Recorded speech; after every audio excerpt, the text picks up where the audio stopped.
Adverbs. Today we are going to learn about adverbs. Let's look at these examples. I thought the movie ended abruptly.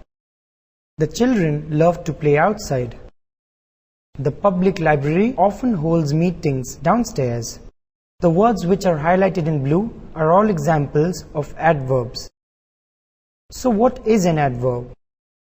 An adverb is a word that is used to change, modify or qualify a verb, adjective or other adverb.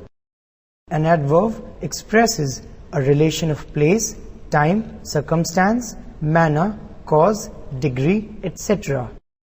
If you question the verb with when, where, how and to what extent, the answer gives you the adverb.